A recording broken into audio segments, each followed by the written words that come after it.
Merci. Donc, dans le cadre des objectifs de ce colloque, j'ai proposé de m'intéresser aux stratégies de mise en scène de l'institution policière dans le discours radiophonique contemporain, et plus particulièrement de prendre pour objet l'émission L'heure du crime, donc dit que tout le monde connaît maintenant, diffusée quotidiennement en direct sur une station de grande écoute, RTL.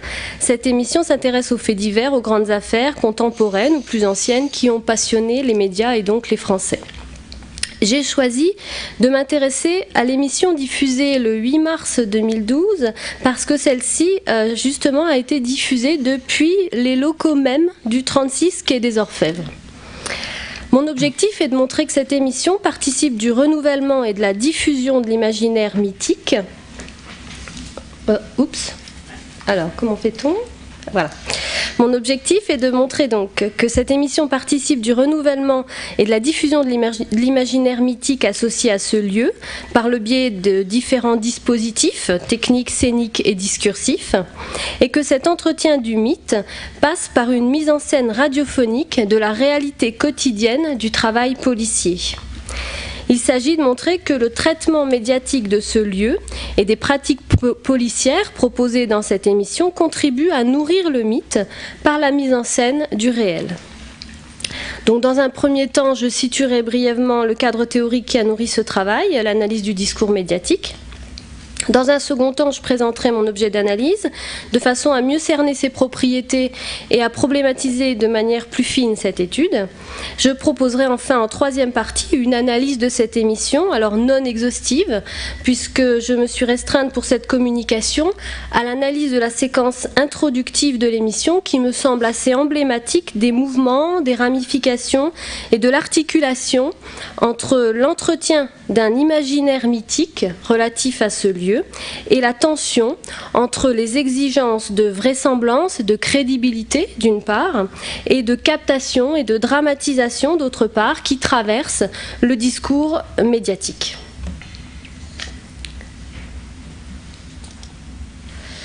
Donc, dans l'analyse du discours médiatique développée par Patrick Charodeau, la communication mass-médiatique est appréhendée sous l'angle d'un modèle d'analyse du discours qui privilégie l'acte de communication et considère notamment 3 lieux de pertinence dans l'analyse: les conditions de production, les conditions de réception et les contraintes de construction du produit médiatique sont donc examinées, notamment dans leur incidence sur la mise en discours.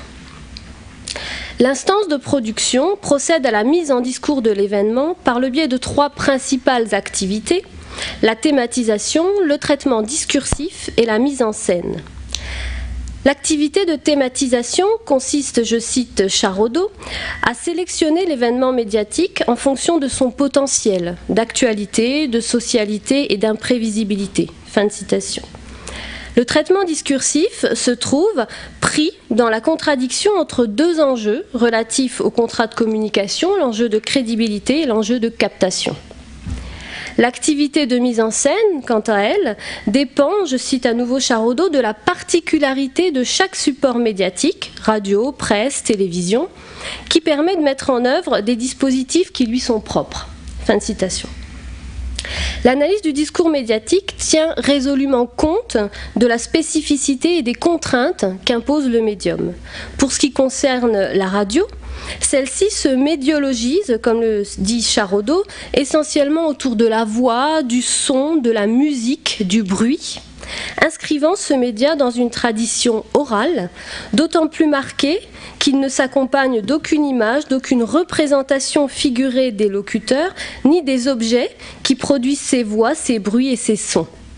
Il en ressort une magie particulière due à cette absence d'incarnation et à cette omniprésence d'une pure voix dont on va jusqu'à entendre le grain par lequel passe le mystère de la séduction.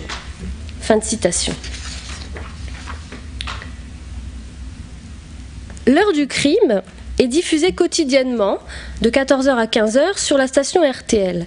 Cette émission de divertissement, d'information et de divertissement vise un large public, ce qui la soumet à une contrainte d'accessibilité et de simplicité. Elle est également soumise aux contraintes imposées par le médium, dont je viens de parler, absence d'incarnation et omniprésence de sources sonores.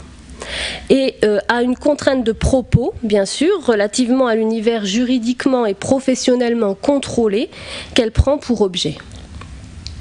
L'heure du crime ne recouvre pas de finalité polémique. Il s'agit de produire une information, comme l'a dit le conférencier de ce matin, qui va au-delà du traitement opéré dans les journaux d'information. Le magazine propose à l'auditeur de partager cet univers professionnel privilégié par l'émission et d'entrer finalement dans ces grandes affaires. L'émission est également animée par une finalité de promotion. Même si cela apparaît minoritaire à l'antenne, promotion indirecte de la gendarmerie, de la police et de ses personnels, de leur personnel, et très fréquemment promotion directe d'ouvrages dont les auteurs sont les invités de l'émission qui viennent commenter l'affaire du jour. L'animateur Jacques Pradel est l'énonciateur permanent de cette émission par opposition aux invités qui font office d'énonciateurs occasionnels, convoqués pour leur expérience, leurs compétences, leur expertise. Cet animateur, son intérêt pour les affaires judiciaires sont bien connus des Français depuis les années 80. Il dispose ainsi auprès de l'auditeur d'une forme de légitimité qui n'est plus à remettre en question, d'une forme d'expertise aussi dans le domaine des affaires judiciaires, de par sa culture et de ses connaissances dans ce domaine. Le 36 quai des Orfèvres jouit d'une fascination et d'un prestige alimenté tant par les œuvres de fiction littéraire, télévisuelle, cinématographique, que par les reportages d'information télévisuelle, le plus souvent en immersion, qui lui sont consacrés.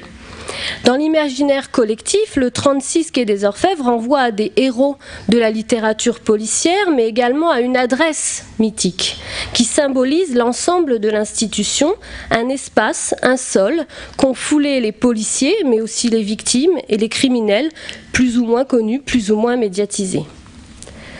La fascination pour ce lieu provient également de son inaccessibilité au commun des mortels et de l'univers empreint au secret auquel il appartient. Enfin, le 36 se trouve investi de valeurs comme l'ordre, le droit, la justice et la quête de vérité, mais aussi parfois, selon les formats médiatiques, de contre-valeurs, comme le désordre, la déviance, l'injustice et le mensonge, dans une frontière pas toujours ferme entre le bien, le mal, le bon, les méchants. Se pose donc la question des modalités de médiatisation d'un monde qui inquiète autant qu'il fascine, un monde en proie à la culture du secret et du soupçon qui sécrète pour le coup une quête d'indiscrétion, pour reprendre l'expression d'Edoui Plenel. Se pose également la question de la réciprocité, car si l'institution fait l'objet d'une surmédiatisation, la professionnalisation de la communication institutionnelle, policière et la conscience du sens font que la police puise des ressources dans les répertoires médiatiques.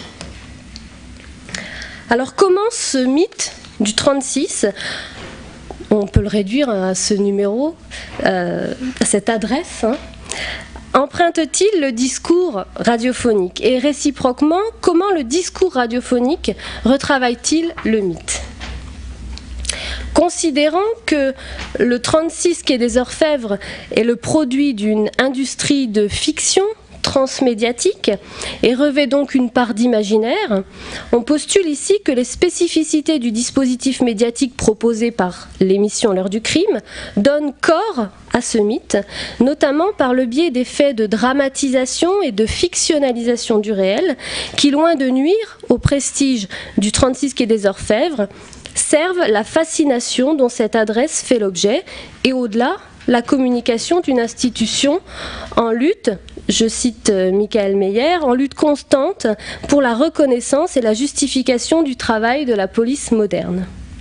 Considérant enfin les relations d'interdépendance entre sphère policière et sphère médiatique, on postule que réciproquement le mythe sert la construction de l'événement médiatique autant que celui-ci éclaire et entretient l'imaginaire symbolique du mythe et indirectement les représentations de la police. Donc, troisième partie, mise en discours d'un mythe entre crédibilité et dramatisation. L'émission du 8 mars 2012 a été diffusée, je vous l'ai dit, en direct, comme à son habitude, mais exceptionnellement in situ, c'est-à-dire depuis les locaux du 36 quai des Orfèvres, donc sur le terrain professionnel. Elle se déroule dans une cotemporalité qui pose la réception au plus près du réel. Le caractère exceptionnellement délocalisé de l'émission est important. Ni l'équipe, a priori, ni l'auditeur, a fortiori, ne sont des habitués des lieux. Ainsi, une forme de partage de l'espace à découvrir s'établit entre l'auditeur et l'instance de production. Dans ce premier cadre de référence se déploie une première polyphonie, orchestrée par l'animateur. Celle-ci comprend l'animateur, donc, et ses invités, en l'occurrence le journaliste reporter de l'émission Enrique Morera, Christian Flech, directeur de la police judiciaire et porte-parole de l'institution, et les journalistes Patricia Touranchot et Mathieu Frachon.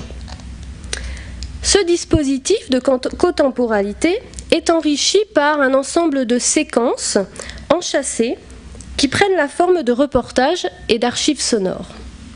Ces séquences viennent épaissir la scène d'énonciation initiale dans une cotemporalité provoquée. Les voix du journaliste Jean-Claude Larivoire dans une archive de 1994, la voix de Georges Simenon dans une archive de 1981 et la voix du commandant Doussin dans un reportage réalisé quelques jours avant la diffusion de l'émission viennent compléter cette polyphonie initiale. L'entrelacement de ces deux niveaux de voix conduit l'auditeur à se déplacer dans le temps et dans l'espace, à rencontrer des personnages, à fréquenter des scènes qui vont retravailler par le réel la densité du mythe. Pour cette présentation orale, j'ai choisi d'illustrer mon propos en diffusant la séquence introductive de l'émission qui revêt toute son importance d'un point de vue communicationnel. D'une part parce qu'elle installe le décor sonore, elle crédibilise le discours en installant celui-ci dans la cotemporalité, et enfin, elle constitue le premier contact avec l'auditeur et conditionne donc la réception de l'ensemble de l'émission. Comme vous allez l'entendre, cette introduction se déroule en deux parties. D'abord, une insistance sur les conditions exceptionnelles de diffusion, et ensuite la présentation des invités. Écoutons. J'espère que ça va fonctionner. En podcast, comme à la radio, vous écoutez RTL. Vous écoutez RTL. Jusqu'à 15h, Jacques Pradel sur RTL, l'heure du crime. Bonjour à toutes et à tous. Voilà, nous sommes en direct au 36 quai des Orfèvres à Paris. Nous sommes très heureux d'être là, surtout que c'est un privilège et c'est une première. Jamais une émission de radio ne s'était déroulée en direct de ce lieu mythique. Pour les besoins de la cause, évidemment, une grande partie de l'équipe m'a accompagné. David Buron, comme chaque jour, entouré de Enrique Morera, Amandine Lemaire, pour des archives sonores qu'on entendra tout à l'heure. Et puis l'équipe technique, Philippe Duval, Romain Humberts, qui sont restés, eux, au 22 rue Bayard, Louis Benitez, qui est avec nous ici. Et nous allons, je vais vous donner un petit peu plus de précision sur ce que nous allons pouvoir vous présenter à propos de l'histoire et de l'atmosphère du 36 quai des Orfèvres dans un instant. Le temps de saluer Isabelle Piana, qui elle aussi est restée au 22 oui, rue Bayard. Rue Bayard, voilà. Je vous envie vraiment, Jacques, en tout cas. Pour réagir ou poser vos questions, vous pouvez bien sûr nous joindre pendant l'émission au 3210. Vous pouvez également, je vous le rappelle, donner votre avis ou apporter un témoignage à la page de l'émission sur rtl.fr. Et si vous avez connaissance d'une affaire que vous souhaitez entendre, présenter prochainement dans l'émission, rendez-vous toujours sur rtl.fr à la page de l'heure du crime pour cliquer tout en haut à droite, c'est simple, sur souhaiter une affaire à l'émission, Jacques. Et tout de suite, eh bien, on va commencer une visite des lieux. D'abord, vous dire que malgré le fait qu'effectivement la police ait fait d'énormes progrès par rapport à l'époque des Maigret et des pionniers dont nous parlerons certainement tout à l'heure, par contre, il n'y a toujours pas d'ascenseur. Donc, nous avons arpenté avec toute l'équipe et monté les marches de cet escalier mythique du 36 quai des Orfèvres. Là, nous sommes, on va dire, au deuxième étage, à l'étage de l'état-major et de la direction. Bonjour Christian Flech. Bonjour Jacques Pradel. Et merci, vous êtes notre hôte aujourd'hui. Vraiment merci d'avoir accepté ce direct à l'occasion quand même du centenaire de cette fameuse brigade criminelle. En face de moi, Patricia Tourangeau, bonjour. Bonjour, journaliste à Libération que tout le monde connaît et qui est également passionnée d'affaires criminelles et de faits divers. Vous avez écrit plusieurs livres sur le gang des postiches et sur, évidemment, Guy Georges. Oui. Guy Georges, c'est encore quelque chose, ce nom veut dire encore, résonne encore, si j'ose dire, non, dans ces lieux. Oui, bien sûr, parce que c'était un de nos plus grands tueurs en série français. Et donc, il a lui aussi monté les marches du 36, de la même façon que le docteur Petiot, que Madame Clonzout-Boule, que Florence Ray, qui avait participé à la fusillade de la Nation contre des policiers, de la même manière que des tas de grands criminels et de plus petits criminels. Mais il y a aussi les victimes qui viennent ici, et bien les sûr. victimes sont essentielles à la brigade criminelle. Alors vous nous parlerez tout à l'heure, parce que vous y venez de temps en temps, vous, escalité professionnelle, bien sûr, ici vous nous parlerez de vos lieux du 36. Mathieu Frachon, bonjour. Bonjour Jacques. Vous êtes l'historien du 36, vous avez écrit deux livres remarquables, je le dis, on en reparlera tout à l'heure, 36 qui est des orfèvres des hommes, un mythe, et puis avant ça l'histoire de la crime, tout simplement, puisque c'est le centenaire cette année. Je vous redonne la parole dans un instant, mais auparavant, je voudrais qu'on commence notre visite guidée sonore des lieux. J'ai dit qu'on était au 2e étage, on va en monter 2 des étages et se retrouver donc au bout de cet escalier A au 4e étage, et c'est là qu'Henrique Morera a rencontré le commandant Bruno Doussin, chef d'un des groupes de la brigade criminelle. Alors là, on est au 4e étage. En podcast. Comment ? Voilà. Pardon. Donc, globalement, ce que l'on peut dire, avant d'entrer un peu plus finement dans l'analyse de discours, finalement, c'est que cette introduction assoit le prestige du mythe, du lieu plutôt, et se construit dans une forme de codétermination de l'événement et du mythe. Ainsi, le mythe justifie, construit l'événement, et réciproquement, l'événement propose d'essayer de comprendre, comme le dira plus tard l'animateur, ce qui fait la magie de cet endroit. D'emblée, le lieu de diffusion est présenté comme déstabilisant, vous l'avez entendu, même pour un animateur chevronné comme Jacques Pradel. On le perçoit à travers les hésitations, les effets sonores de recul par rapport au micro que vous avez peut-être entendu, les reformulations nombreuses qui traversent ces énoncés et traduisent l'émotion, l'état d'esprit de celui-ci. Ce lieu de diffusion est présenté comme un lieu atypique, un lieu d'exception méritant les dispositifs, les ajustements techniques, organisationnels opérés. D'emblée, le mythe est posé comme une réalité qui n'est pas à contester et comme le décor fascinant sur lequel va se construire l'émission, un décor qui va conditionner la réception des propos. L'attribut mythique, vous l'avez entendu à 2 reprises d'ailleurs, utilisé dès l'introduction, est présenté comme allant de soi. Il sera réutilisé pour qualifier un élément matériel du décor, en l'occurrence l'escalier mythique. C'est sur cet escalier emblématique que l'animateur va opérer une focalisation. Ainsi, la visite des lieux annoncés se focalise immédiatement sur l'absence d'ascenseur, qui peut faire sourire, mais c'est une anecdote qui fait sourire ici. Et cette focalisation sur cette absence d'ascenseur opère un effet de réel qui permet de concilier finalement la stabilité du mythe, incarné par l'escalier, toujours là, et sa modernité affirmée et incarnée par l'énoncé « La police a fait d'énormes progrès ». L'expression à l'époque des Maigret et des pionniers utilisés par l'animateur est intéressante ici. Le nom propre est utilisé comme un substantif. Il peut être interprété comme un emploi générique pour désigner les policiers qui officiaient à l'époque où ont été écrits les romans de Simenon mettant en scène le célèbre personnage du commissaire Maigret. Ce recours à un personnage de fiction littéraire dès l'introduction instaure d'emblée une frontière en pointillé entre le réel qu'il s'agit de décrire, d'investir physiquement, et l'univers de fiction.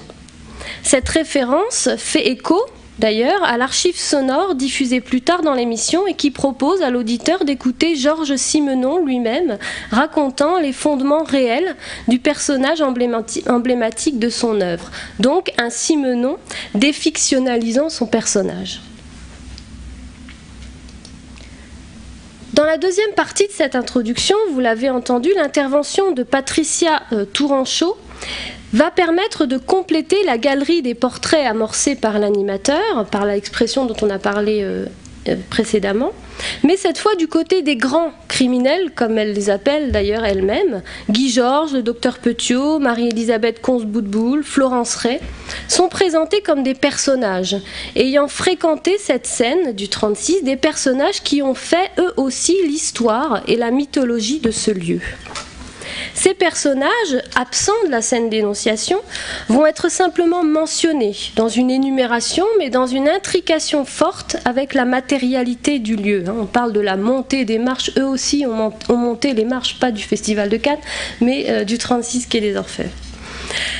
Ces personnages, et d'autres encore, vont être repris au cours de l'émission, mais mis en scène dans des anecdotes, c'est-à-dire dans de nombreuses anecdotes, de nombreux micro-récits fondés sur une réalité passée, des micro-récits qui vont permettre simultanément de raconter, de décrire et de combler un réel fragmenté, inévitablement lacunaire, mais aussi d'attiser, à partir d'expériences ou de connaissances singulières, l'imaginaire mythique, d'entretenir la mémoire du mythe, une empreinte nécessairement fragmentée et conditionnée par les discours médiatiques antérieurs, fictionnels ou non fictionnels, et par le format et les finalités du contrat de communication établi dans cette émission.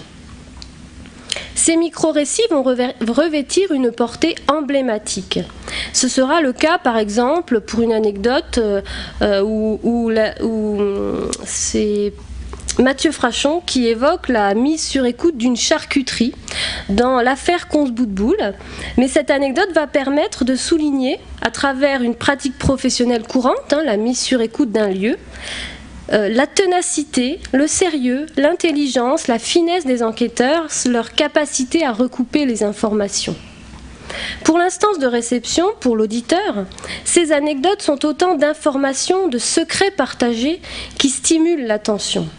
Ce réel donné à voir sous l'angle du détail, de l'indice, le pose au cœur de l'action, en témoin par procuration médiatique, mais également acteur d'un imaginaire non imposé par le médium. La présentation des invités permet à l'animateur de construire le cadre d'une coopération mutuelle entre l'univers médiatique et l'univers policier. Ce cadre est d'ailleurs alimenté par le ton de l'animateur et les remerciements appuyés, vous l'avez entendu, adressés à Christian Flech, le statut d'hôte qui lui est attribué.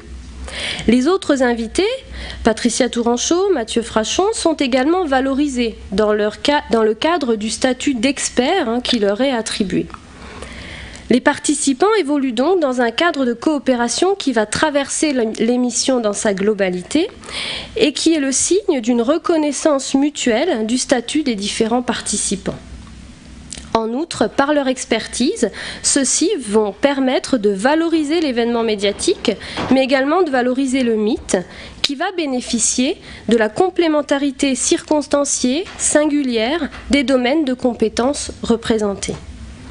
Ce cadre de coopération est posé sous le contrôle de Christian Flech, porte-parole de l'institution, dont le discours va tout au long de l'émission être tendu entre son expérience de professionnel de terrain, reposant sur des micro-récits, des anecdotes, et des interventions de lissage, pour reprendre l'expression de Auger et Olivier Yaniv, qui vont permettre, ces interventions de lissage, d'anticiper, voire d'étouffer toute polémique éventuelle et de retravailler, voire de combattre certains lieux communs, par exemple sur le fonctionnement archaïque de la police judiciaire française. Cet invité professionnel va également compléter les propos tenus par les deux invités journalistes de l'émission et va donc opérer une forme de contrôle sur lequel vont d'ailleurs s'appuyer les participants. En conclusion, j'articulerai cette conclusion sur 3 axes.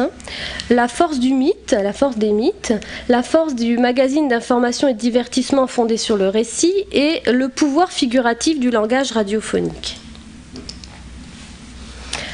Le mythe paraît donc s'accommoder de la singularité du discours, des formats et des figures imposées par le médium qui le convoque. Un mythe, et d'autant plus un mythe comme celui du 36 quai des Orfèvres, en tant qu'il est un emblème de la police judiciaire française, invite en lui-même à une quête de secret, d'indiscrétion, même s'il bénéficie d'une forme de familiarité. En cela, il place l'auditeur dans cette quête, suscite sa fascination, le prédispose à une certaine écoute. En outre, ses liens avec le réel, auquel paradoxalement il s'arrache autant qu'il l'éclaire, l'instituent en source quasi inépuisable. Ainsi, l'écart entre le niveau ontologique du mythe et le recours aux plus petits détails du réel participe de l'enjeu de captation du discours médiatique. Le recours au mythe et au-delà aux valeurs qu'il transporte avec lui apparaît résolument stratégique, il me semble, pour une institution comme l'institution policière, puisqu'il permet de faire voir un réel en le rattachant à des valeurs et à des représentations sociales, symboliques, qui parlent à l'auditeur et que celui-ci peut facilement mobiliser. Le recours au magazine de divertissement, en l'occurrence l'heure du crime, apparaît également stratégiquement intéressant, il me semble, pour la communication de l'institution. La crédibilité, construite par le dispositif scénique et technique, la légitimité des voix qui s'y expriment, les finalités non polémiques de l'émission, la tension savamment dosée entre le réel et sa mise en scène, et enfin la dimension résolument humaine sur laquelle cette émission met l'accent, peuvent permettre à l'institution d'y trouver un terrain favorable. L'auditeur du divertissement apparaît comme un témoin de l'agir au quotidien et non celui de conflits de point de vue ou de polémiques. Ceci facilite la projection et l'imaginaire. L'heure du crime propose une représentation inévitablement partielle de l'institution, mais elle le fait sur le plan de l'humanité.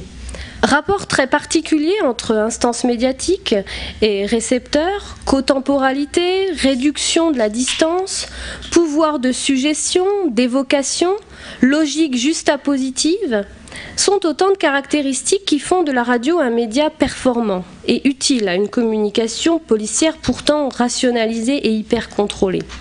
Et comme l'a démontré la sociologue Oliveira, qui développe une sociologie de l'imaginaire dans le cadre de l'analyse du médium radiophonique, la radio a le pouvoir magique de créer, je la cite, des images auditives qui améliorent notre faculté imaginative.